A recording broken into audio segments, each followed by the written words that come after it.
Hello, everyone. I'm Nyarai, And I'm Ruben. And I'm Eddie.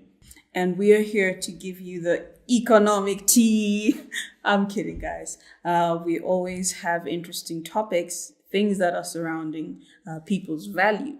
And today we want to talk specifically about Argentina and how the Argentinian peso is plummeting and the issues that surround that. And the reason why we're talking about it, I know people will ask, like, you guys are into cryptocurrency, why are you talking about legal tenders? Yeah. But the reason is because we need to know the value of money and how money works and how it is the center of all economic activities.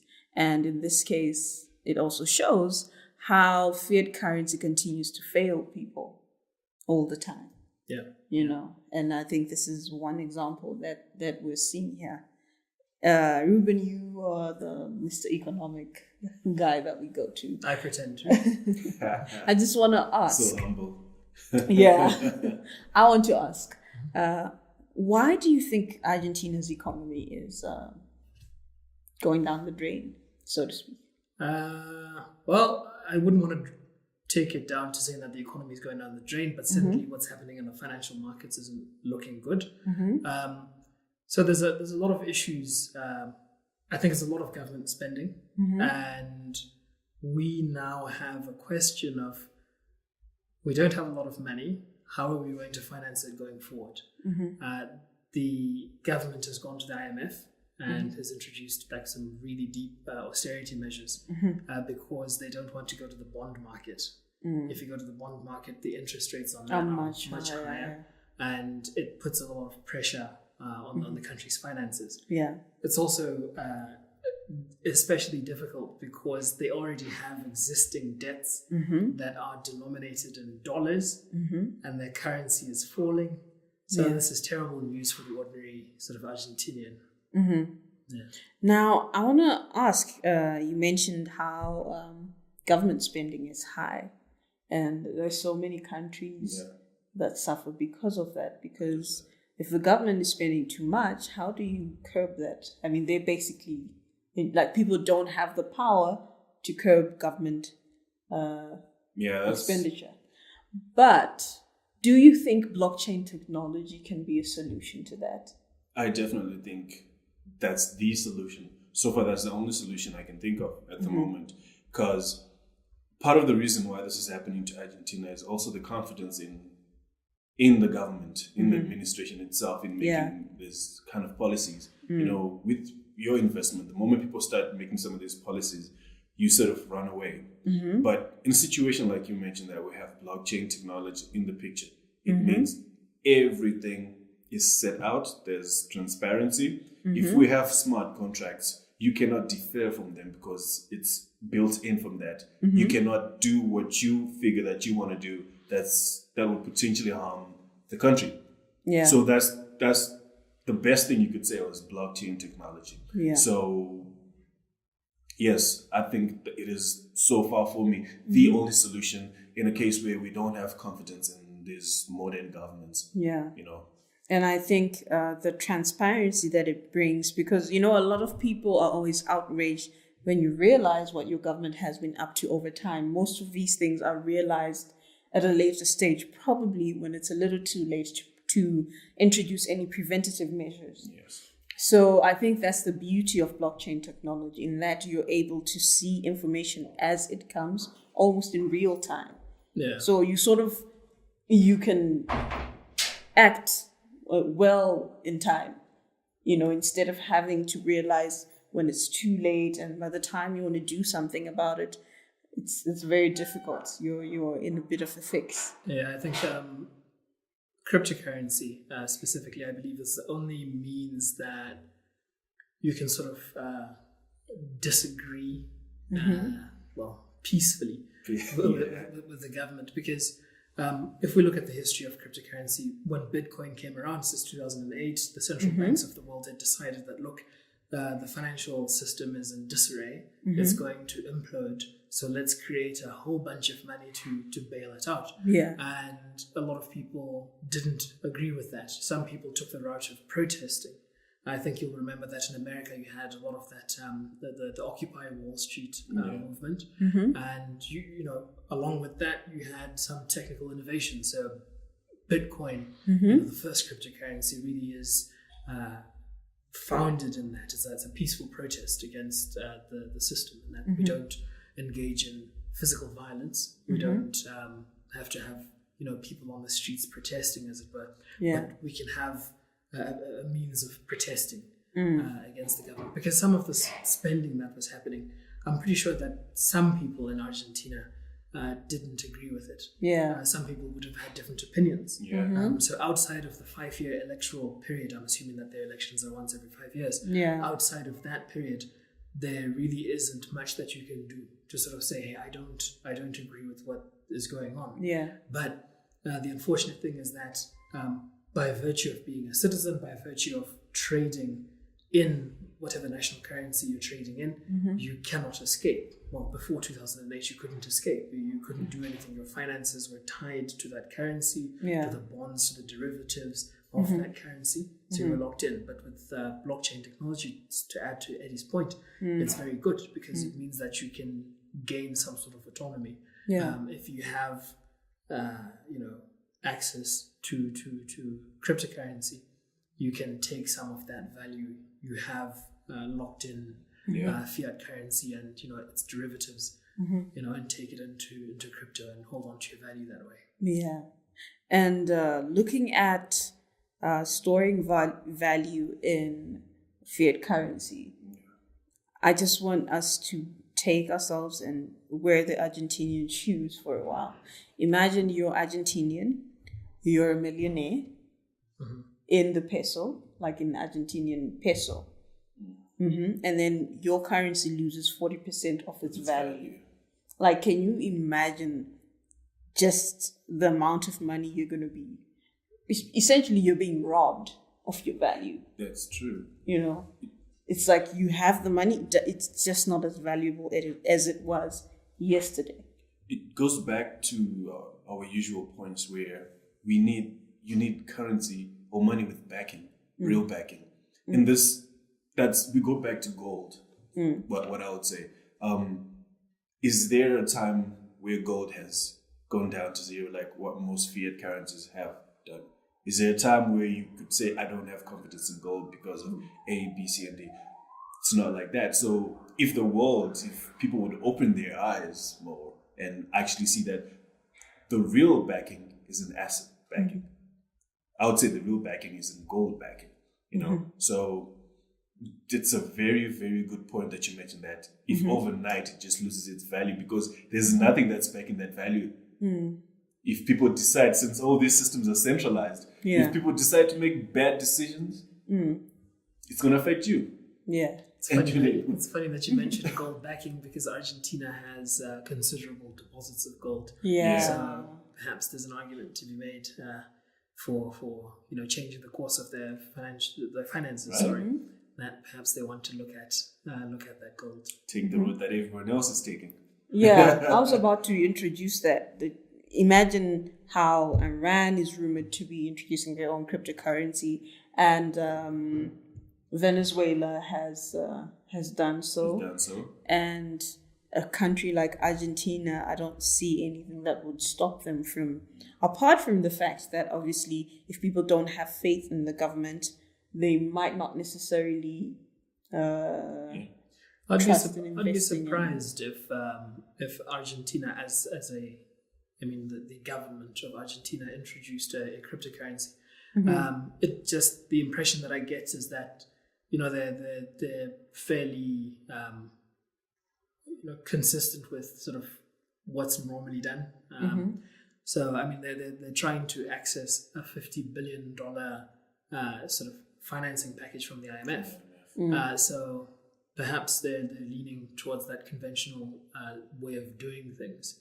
But certainly individuals in Argentina could begin to explore options, because, you know, just because the government, and this applies to every citizen of every country, who has access and who's not hindered by law or things like that. Mm-hmm. You can begin to separate. March to the beat of your own drum, as it were. Mm-hmm. That you don't have to follow along with what your government is doing. Yeah. And I think it's wonderful. And cryptocurrency and blockchain technology, I think, is a fantastic place for people to be looking into. Sorting out these individual projects and seeing where they can put some of their hard-earned money. Yeah. Turkey is in such a hole too. They're similar. And Turkey just took back their gold. Yeah. It gets me wondering what are they going to do with it? Yeah. I'm also wondering the same. And Argentina has a lot of gold. So what's to say that they might not go there? If they go in the route, the $15 billion route, I would think it's more of a temporary measure. In a couple of years to come, bad decisions will be made again. Confidence will be lost again, and you're going to go for another backing. You're going to be bailed out again. Yeah. So we need. And it's already happened. They've had so many incidences where the economy sort of crashes a little bit. Then they go to the IMF for them to bail them out. Yeah. We need more permanent solutions. Yeah. That's what I think. Yeah. Just I think for people who read the news sort of at surface level. When they're doing their financial planning. Now, I'm not a financial planner, so just take whatever it is that I'm saying with a grain of salt or whatever. But look, when you see a story like this of Argentina, it could be another country tomorrow. Look into it. When I was reading around before we started here, the biggest thing that struck me is that a lot of their debts are denominated in US dollars. Yeah. So what happens is that when the Federal Reserve conducts its monetary policy, it has a direct effect on you, even if you don't live in America. Yeah. Because for Argentina, a lot of their debts are denominated in dollars. The interest rates in America are hiked up. Some of these agreements are not fixed interest rates. They actually move in relation to what the interest rates are in America. So there's a lot of pressure that ends up, comes to bear on your currency because your international payments are getting more expensive. And to finance that, what can governments do? Either you're increasing taxation on the domestic population.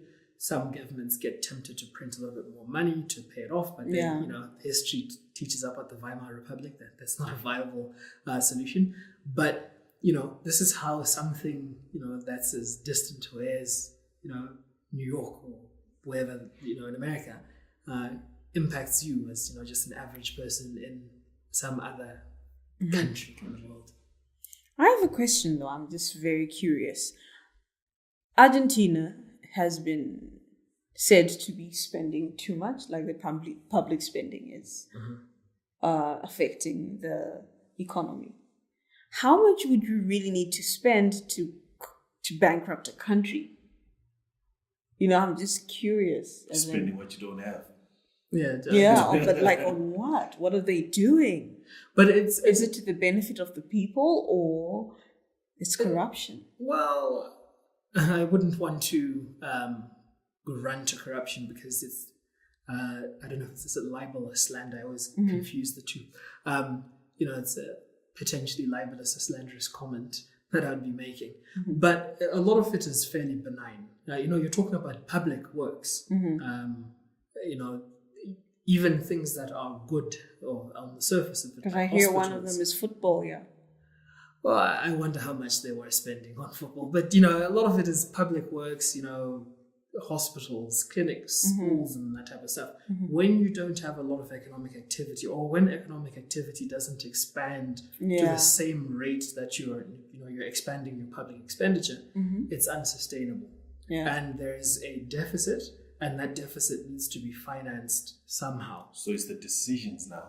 So it's bad decisions, like we've been saying from the start. We can have a debate about whether it's bad or not. But countries have to make these trade-offs.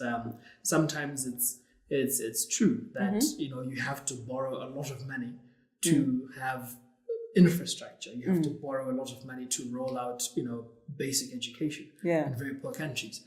Sometimes it is necessary, or governments feel it necessary, and so they end up doing that. And it's a gamble, you know, that they're making. That if I borrow, you know, $1 billion or $5 billion and I expand education, hopefully in 20 years the economy is going to expand enough because these children would have gone to school, they're more productive, therefore I can make it up in tax revenue then. In a few years. Yeah, but then sometimes it doesn't pan out that way because, you know, like education, healthcare, these things take perhaps over 20, 30 years for them to make an economic impact. If we're talking about children who are currently 6 years old, by the time they get to university and then start working, you can imagine that it's, you know, quite a long time. It could be over 20 years before the benefit comes home to roost. But here's what happens though, is that the public finances, you know, where we have a deficit, we can go into debt. Once we have that debt, it's how are we going to do it? We might be printing more money, we might be borrowing from outside. Once we get into the business of doing that, our currency comes under pressure. And for people existing right now, the value of their currency might come down. So it's very difficult for you to be sort of plugged into that financial system, because some of the gambles that are being made, you don't really have much say unless if you sit in government. I like how you're putting this whole thing, you know, like you have, your interpretation is that they, you know, obviously have the interests of the people at heart, and maybe that's what it is, but you just never know. But I like how you put it. That, give people the benefit of the doubt. Yeah. It could so be. On the other hand, I'm not claiming that it is. It could be. You know how it is with politics. People want to make an impression. When you're running out of time, and you know you have to make these decisions that people will say, oh yeah, he built a clinic, oh yeah, he built a school, oh he did this, he did that. But you know, it's not the right decision to do now for your country, because you don't have the money to build that at the present moment. Coming back to those decisions. But the thing is, you want popularity, you want your people to think that you're doing something. But not saying that's what they're doing, but that's another side of it. That's another side of it. That's the problem with centralization. That's the problem with when all the power is in one place. I'll always go back to blockchain. I always go back to something that's transparent to say, okay, you made this decision because it makes sense. On this ledger, it actually says that we have enough money to put aside for building this. You know what I mean? But at the moment, I will question you, why are you making this decision? Clearly, we don't have enough the funds. Clearly, we should be doing this, and that, because everything is there for everybody to see, you know? So basically, it's the decisions, you know, that human error, you know, in the times that we live in. There's, you know, we need to fall prey. So perhaps we could soften it and say that some decisions are ill-advised or unwise. Nice way to put it, right? Again, you with the diplomacy. Thank you. But anyway, we are out of time. I can see you guys are on fire. Thank you guys for watching this video to the end. Remember to subscribe to our channel. We have so many interesting topics that we talk about on a daily basis. This was just one of them, but we also talk about just the fundamentals of value and money and what is value. For more videos, just click the notification bell if you want to know when we upload a video, and remember to subscribe and give this video a thumbs up. Bye bye.